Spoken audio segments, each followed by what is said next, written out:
Então, por exemplo, quando o Senhor aparece a Moisés, se você for rápido de endereço, eu quero que você me acompanhe em Êxodo no capítulo 4, e o chama e o convoca para uma missão específica de libertar o povo de Israel.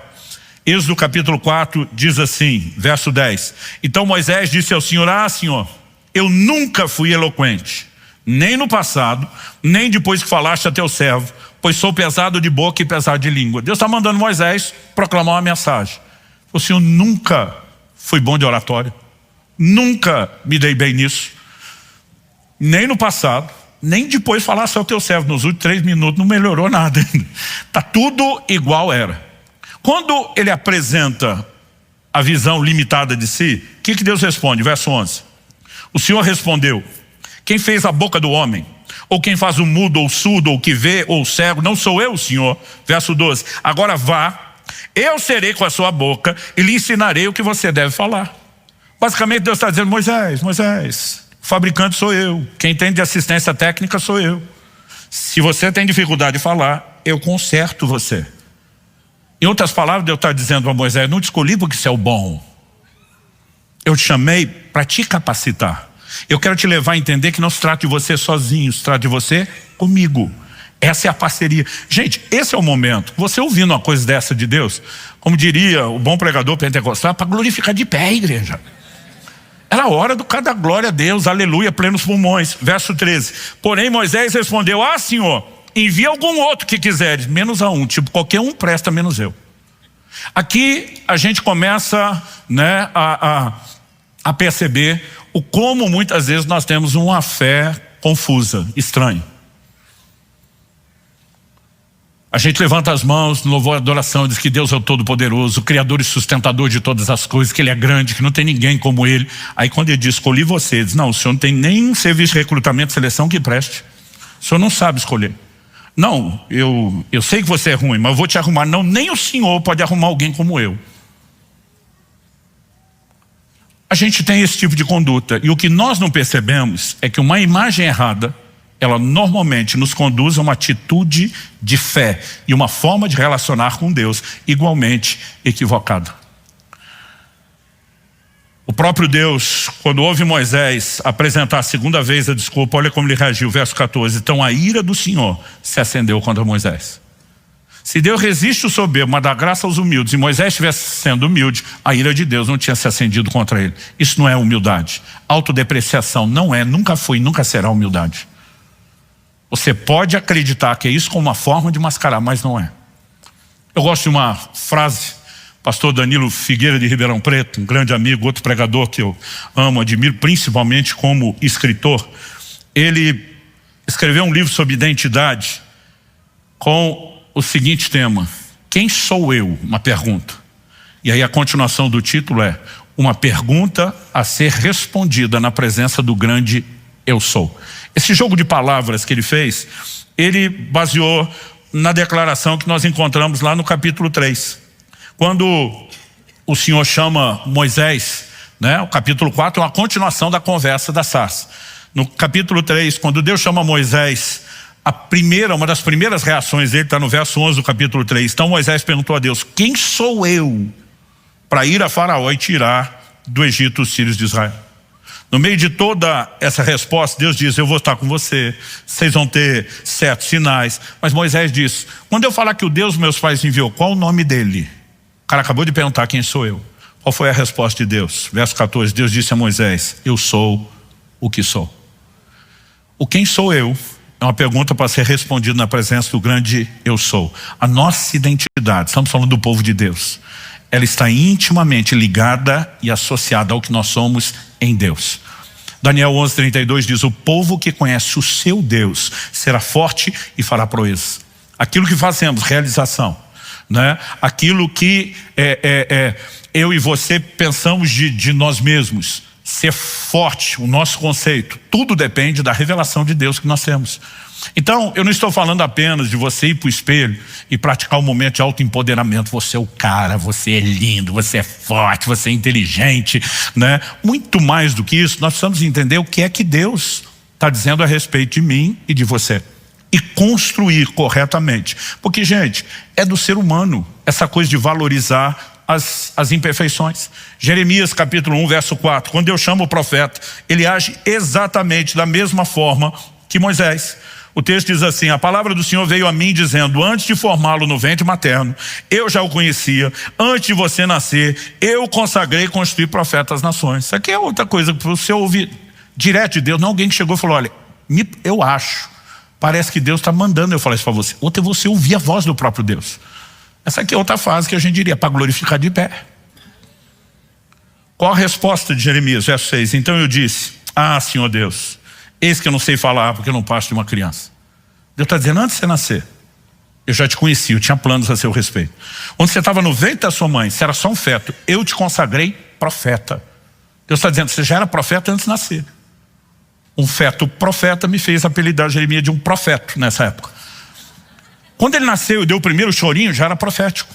Quando ele está aprendendo as primeiras palavras, já tem carga profética. Por que eu estou dizendo isso? Porque quando ele diz, não passo de um menino, de uma criança, a palavra ali é menino, não é o bebê recém-nascido, nem a criança que já fala alguma coisa, mas não articula bem. Ele só não tem a linguagem de adulto. No momento que ele apresenta a desculpa, eu não sei falar, o que é que Deus diz para ele? Que lindo, Jeremias, sua humildade me toca, me impressiona, como eu queria que todo mundo fosse como você. É isso? Não. Verso 7. Mas o Senhor me disse, não diga, não passe de uma criança. Porque a todos a quem eu enviar você irá. Tudo que eu lhe ordenar você falará. Não tenha medo de ninguém, porque eu estou com você para livrá-lo, diz o Senhor. Verso 9. Depois o Senhor estendeu a mão, tocou na minha boca e o Senhor me disse, eis que ponho as minhas palavras na tua boca. Em outras palavras, Deus está dizendo para Jeremias, você acha que eu fui atrás de você porque tu era bom orador, mané? Ele está dizendo, é a minha palavra, é a minha capacitação. Nunca as coisas disseram respeito a você. Pare de se ver sozinho. Deus está dizendo, sou eu que te capacito. Então quando falamos dessa capacitação, a gente não acha que nós somos mais do que somos sozinhos, mas a gente também não se acha no meio do caminho. A gente mencionou quando falou da prosperidade da alma que Uzias, enquanto buscou o Senhor, Deus o fez prosperar. Tem gente que a hora que prospera, tira Deus da equação. Eu sou o cara. É a hora que o Nabucodonosor olha e fala, essa é a Babilônia que eu construí, né? E não se existe crédito para aquilo que Deus fez. Não é disso que nós estamos falando. Isso é pensar além do que convém. Você não é o bonzão, mas você não está confinado às suas limitações. Qual é o lugar onde eu e você conseguimos compreender onde essas coisas se unem? Porque, gente, tem gente pensando em si mais do que convém também. Vamos e convenhamos, e não é de hoje. Em Apocalipse 2, na carta ao anjo da igreja de Éfeso, o Senhor fala, puseste à prova os que se dizem apóstolos e não são, e os achaste mentirosos. Um dia desse alguém me perguntou, pastor, o senhor acha que existe apóstolo além dos 12? Falei, se não houvesse, o povo não tinha botado a prova. Era só saber que não era dos 12 e não colocava. Efésios 4 diz que Deus estabeleceu na igreja apóstolos, profetas, evangelistas, pastores, mestres. Com qual propósito? Com vistas ao aperfeiçoamento dos santos. Para que os santos têm que ser aperfeiçoados? Para a obra do ministério. Aí o texto dá o prazo de validade, até que Deus pôs apóstolo para aperfeiçoar, até que todos cheguemos à estatura do varão perfeito. Já chegamos lá? Não. Então o prazo de validade não expirou. Evidente que o dom apostólico ainda é para hoje. Agora, uma coisa é reconhecer que isso ainda continua. A outra é achar que só porque alguém diz que é, realmente seja. E tem gente se dizendo sem ser. Deus está dizendo, eu não te chamei para ser apóstolo, eu não te botei nesse lugar, você se botou, você está mentindo, você não é. Então quando falamos de identidade, tudo parte do quê? Do que Deus diz. Deus me chamou para isso, eu posso concordar com Deus. Deus não chamou, eu não invento. Mas também tudo aquilo que Deus falou a meu respeito, eu também não diminuo, eu só não preciso aumentar. Então nós temos um comportamento em Paulo. Eu falei que o propósito dos ministérios colocados na igreja não é fazer todo o trabalho, né? Aqui no Paraná, a gente há muito tempo atrás, uma frase que já não é tão usada, para falar do paranaense que rompeu, que funcionou, que deu orgulho, gente que faz, né? Eu digo que nós não somos gente que faz, nós somos gente que faz os outros fazerem. Nós equipamos o corpo de Cristo. A obra do ministério é feita por todo mundo, não apenas por nós. E aí, quando nós estamos encorajando as pessoas, você tem que ganhar uma, você tem que cuidar delas. Eu lembro logo aqui, no início da nossa igreja em Curitiba, eu dando um gás no irmão, dizendo, meu querido, você pode ser um líder de célula, né? Nós queremos trabalhar você, nós queremos preparar. Não, pastor, eu não tenho condições. Não, querido, na sua condição é Deus. Por mais que eu tenha... E teve uma hora que ele foi se irritando. Teve uma hora que ele estendeu a mão para mim e falou, pastor, o senhor ainda não entendeu. Eu só sou a mosca que pousou no cocô do cavalo do bandido. Até hoje estou tentando entender a equação. Eu pensei, a mosca não é boa, o cocô do cavalo também não, o cavalo do bandido ainda piorou, né? Mas de qualquer forma, as pessoas falam isso achando que estão sendo humildes. Isso não tem a ver com humildade. O Jeremias está lá dizendo, eu só sou uma criança. Deus diz, não diga isso. É quase como Deus dissesse, e você acha que eu não sei o que você é? Você acha que eu não sei escolher? Você acha que eu não tenho condição de capacitar quem eu escolho? Quando a gente se deprecia, principalmente diante do contexto da vida cristã, do que Deus nos chamou para ser e fazer, nós estamos, na verdade, depreciando Ele. Agora, não precisamos também ir além. Em 2 Coríntios 10:13, Paulo disse que ele não iria além dos limites que Deus estabeleceu para o seu ministério. Mas Paulo não tinha essa desculpa. Eu e você precisamos entender que nós não somos o resultado da nossa história. O que você foi antes da conversão é uma coisa. Quando a graça de Deus entrou na sua vida, muda tudo. E eu e você precisamos entender quem define nossa identidade. É Deus pela sua graça, não é a nossa história. Aliás, vamos ver o que Paulo escreveu sobre isso? Em 1ª carta de Paulo aos Coríntios, no capítulo 15, e no versículo 9, Paulo fala algo que se você ler sozinho, parece até aquele irmão que falou que era só a mosca que pousou no cocô do cavalo do bandido. E diz assim, porque eu sou o menor dos apóstolos, e nem mesmo sou digno de ser chamado apóstolo, pois persegui a igreja de Deus. Separa aqui, é uma tragédia. Paulo está dizendo, não, eu sou ninguém. Não merecia estar aqui, né? Meu passado me condena, eu realmente persegui a igreja. E o que ele está falando é verdade. Mas ele não para aí. Olha o verso 10, sequência. Mas, anos atrás eu preguei uma mensagem chamada O Fator Mas. Eu gosto quando a Bíblia fala uma declaração, depois entra com mas.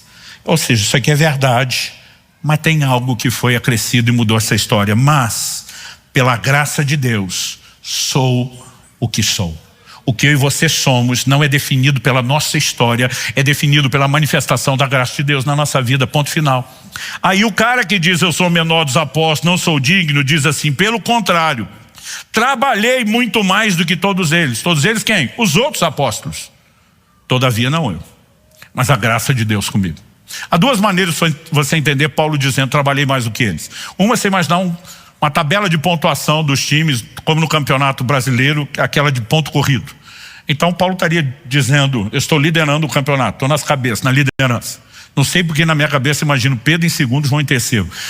Não sei de onde saiu isso, mas cada vez que eu falo a lista eu consigo ver Paulo, Pedro e João. Agora, há uma outra maneira de entender isso, e particularmente eu creio que ele está falando da segunda. Paulo estaria falando, eu trabalhei mais do que todos eles juntos. Você pode juntar os 12 apóstolos do Cordeiro e juntos eles não fizeram o que eu fiz. E não é difícil entender isso. É só ler o livro de Atos e olhar para a história. Enquanto os 12 apóstolos do Cordeiro se concentraram em evangelizar os judeus, não só de Israel, mas da dispersão, Paulo com a sua equipe ganhou o resto do mundo para Deus. Ou seja, ele está dizendo, não importa se lá atrás eu persegui a igreja. Quando a graça de Deus entrou, ela mudou, ela me redefiniu, ela resetou. Eu entendi a minha identidade nele e eu não estou preso à minha história. Eu pude fazer mais. Agora, se alguém pode fazer mais quando entende a sua identidade em Deus, saiba que não fará tanto quando não entende. Porque o povo que conhece o seu Deus, se vê nele, é que será forte e fará proezas. Então é evidente que nós temos que reconhecer o poder dessa autoimagem, não podemos flertar com esses extremos e precisamos definir o quê? A nossa identidade a partir do que Deus diz. Então não é o que eu e você gostaríamos. Não é simplesmente ficar olhando para o espelho todo dia para dizer você é bom. Isso é mero humanismo e quem está pregando dessa forma, eu digo que esse evangelho já ficou antropocêntrico. Mas por outro lado, eu e você precisamos entender que o Deus que não mente e falou algo a meu e a seu respeito, ele tem razão. E quando nós falamos de identidade, eu gosto de dizer que eu não sou o que eu acho que eu não sou o que os outros dizem que eu sou o que Deus diz que eu sou. Se ele não pode mentir e falar algo a meu respeito, ponto final.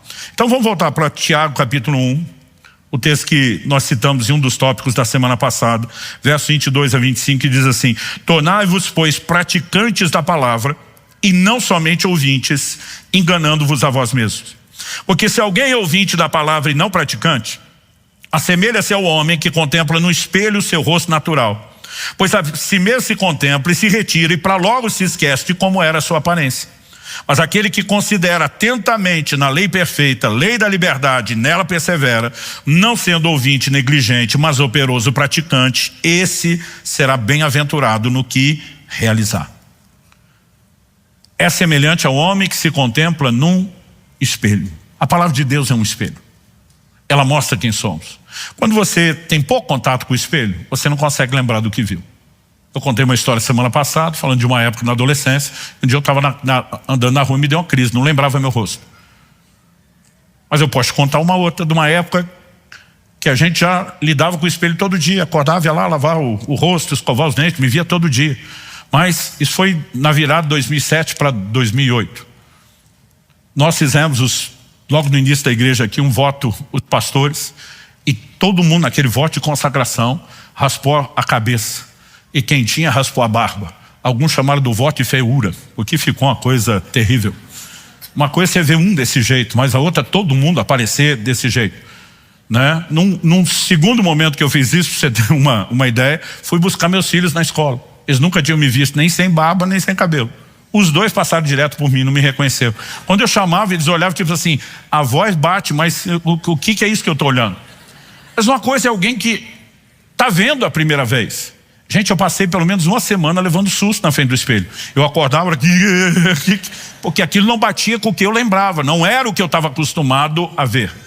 Agora, quando a Bíblia diz, aquele que considera atentamente na lei perfeita, a lei da liberdade, considera, gasta tempo, está prestando atenção, visualizando exatamente o que está vendo no espelho, não vai esquecer de quem é. O problema de alguns de nós temos pouco tempo no espelho.